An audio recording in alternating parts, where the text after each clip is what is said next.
माता पिता इस हाड़ मांस के लोथड़ा को लाते संसार में, और यह हाड़ मांस के लोथड़े के द्वारा जो जीव आया, अगर वह गुरु नहीं चेतावे तो वह कहां जाएगा?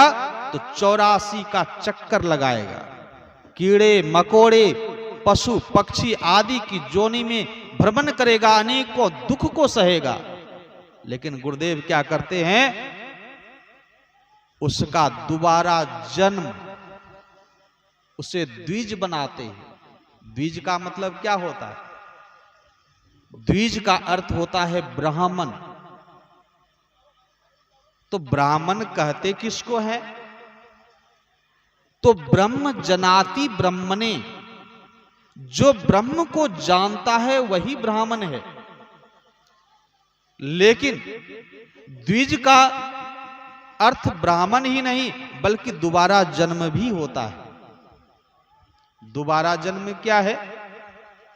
एक जन्म तो माता पिता के द्वारा जन्म लेकर के गर्भ से आए, और दूसरा जब आप गुरु दीक्षा लेते हैं, जब आप गुरु ज्ञान लेते हैं, उस समय आपका दोबारा जन्म होता है। और जब आप गुरु दीक्षा लेते हैं उस समय से आप साधारण नहीं होते, आप असाधारण हो जाते, अर्थात आप द्विज हो गए, भक्त हो गए, संत के कुल में आपका जन्म हो गया, आप संत के संतान हो गए। यह हुआ दोबारा जन्म।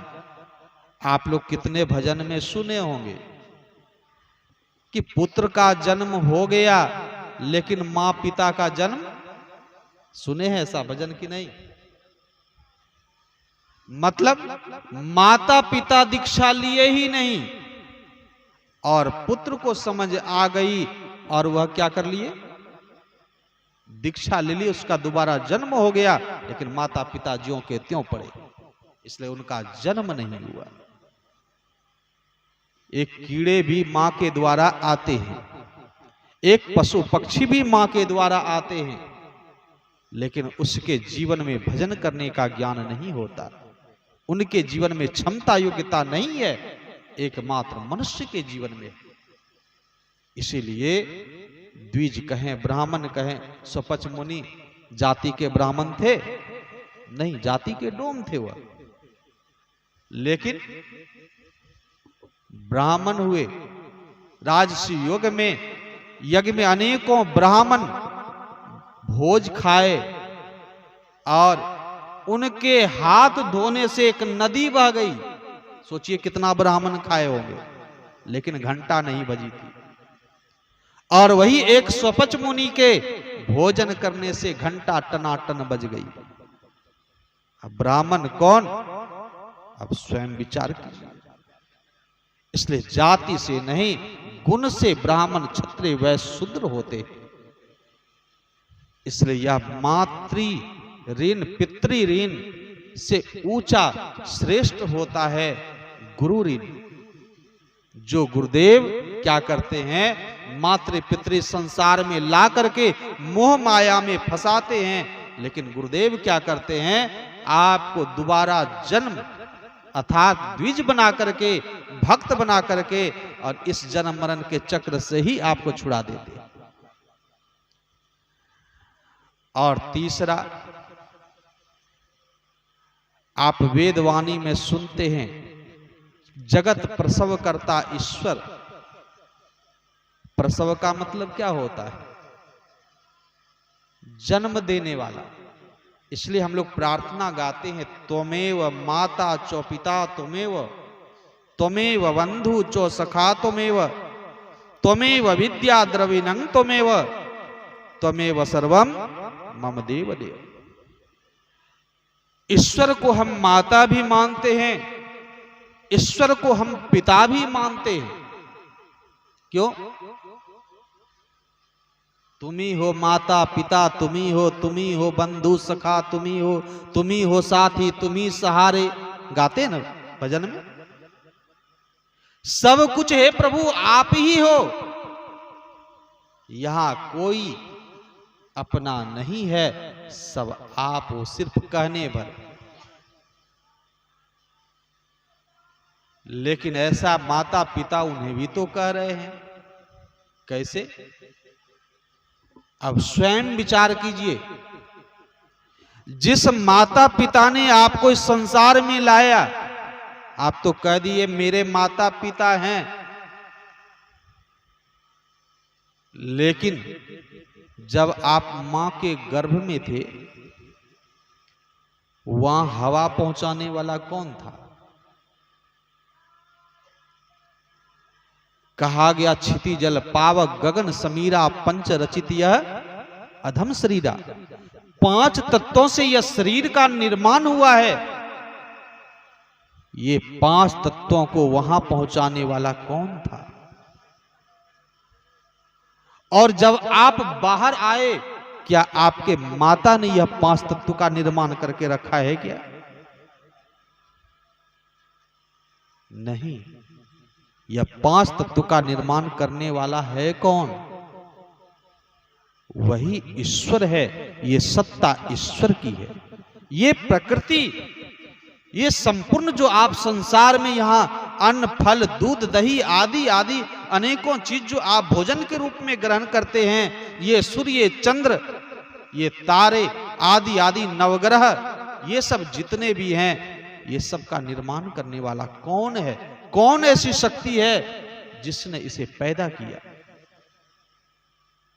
तो रिजल्ट जब आएंगे तो एक ही अलौकिक शक्ति, वह शक्ति क्या है? तो परमात्मा है। इसलिए माता ने तो इस शरीर का, माता पिता तो एक माध्यम बने हैं। माता पिता क्या है? एक माध्यम है।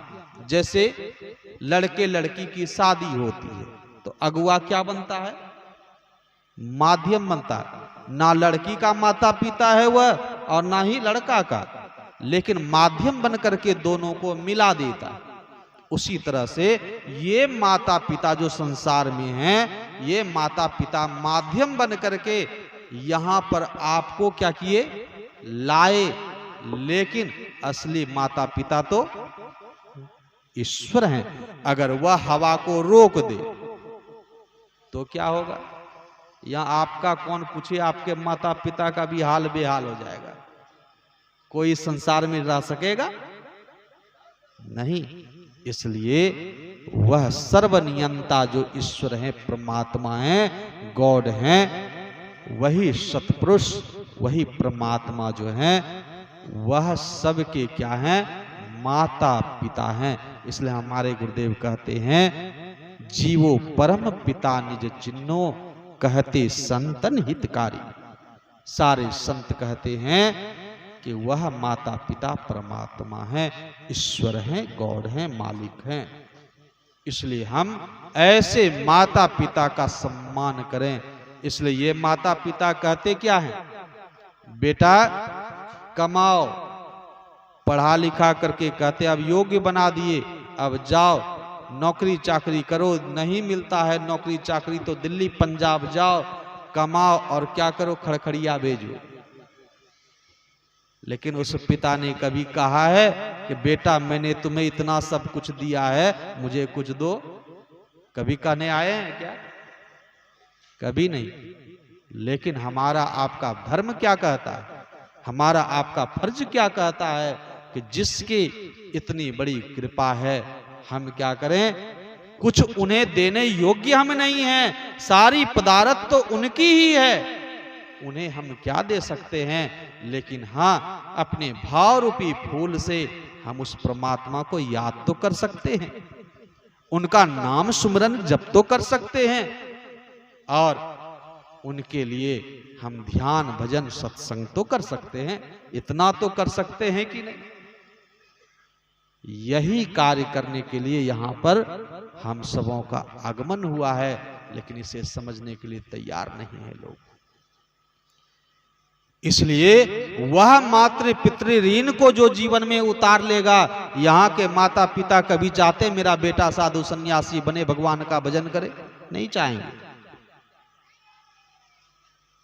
लेकिन वह गुरुदेव क्या करते, हमारे अंदर त्याग, वैराग्य, संतोष, ये सारे सद्गुणता को भर करके और हमें महान बना देते हैं और परम तत्व परमात्मा में एक दिन क्या करते हैं, मिला देते हैं। तो सहारा ये माध्यम बनते हैं गुरुदेव। जैसे अगुआ की बात सुन रहे थे, वैसे ही गुरुदेव क्या हैं, आत्मा और परमात्मा को मिलाने वाले अगुआ हैं। इसलिए ऐसे अगुआ से जो अपना जीवन को हवाले नहीं किया है, उसका जीवन क्या है, गर्त है, बेकार है, बेकार है। आज प्रभु श्री राम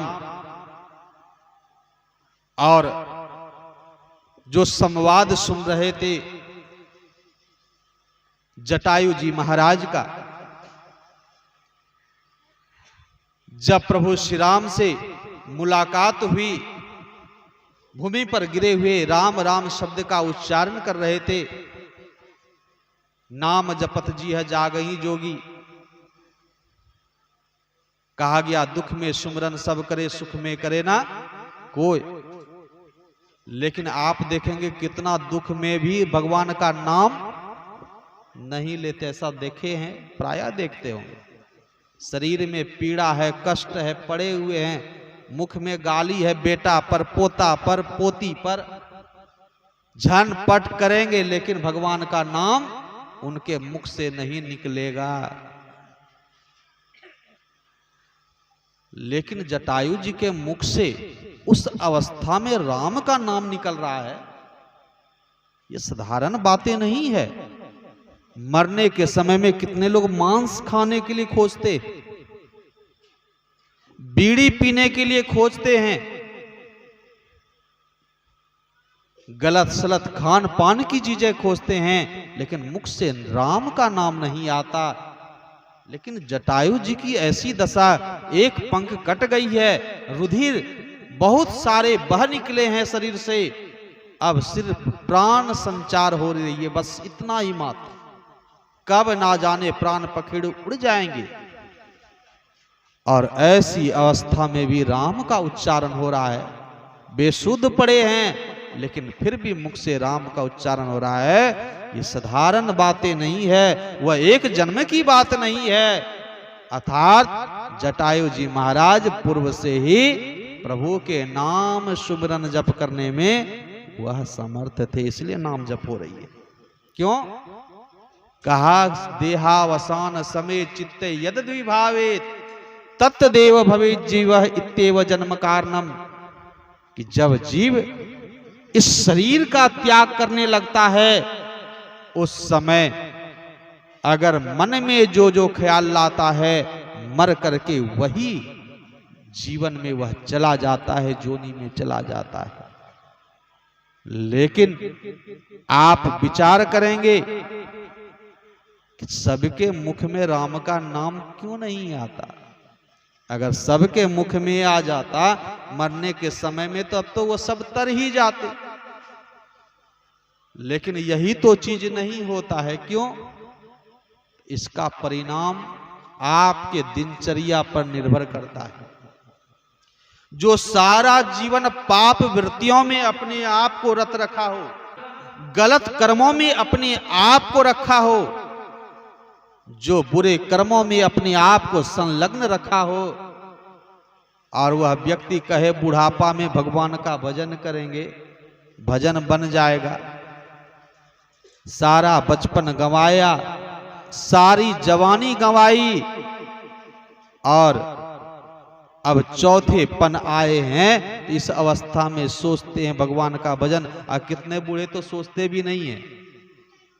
अभी भी बहुत ऐसे बूढ़े हैं समाज में जिनको सत्संग से मतलब नहीं, भजन से मतलब नहीं है। उन्हें क्या चाहिए? अभी भी बुढ़ापा में भी एक बोतल दारू दे दीजिए, खैनी दीजिए, बीड़ी दीजिए, सटासट खींचेंगे। गांजा खींचते हैं कितने बूढ़े, देह में दम दशा नहीं, खो खो खो खो करते हैं, और फिर भी गांजा खींचने में दम नहीं मारते। ऐसे बूढ़े लोगों को देख। जवान तो सोचते हम जवाने हैं, जवानी मद में वह किसी को समझते नहीं। लेकिन उस बूढ़े को तो समझना चाहिए था। लेकिन समाज में ऐसे अनेक बूढ़े हैं, आप उन्हें देख लीजिए, अभी भी उनको होश नहीं है कि मुझे घाट पर जाने है ना।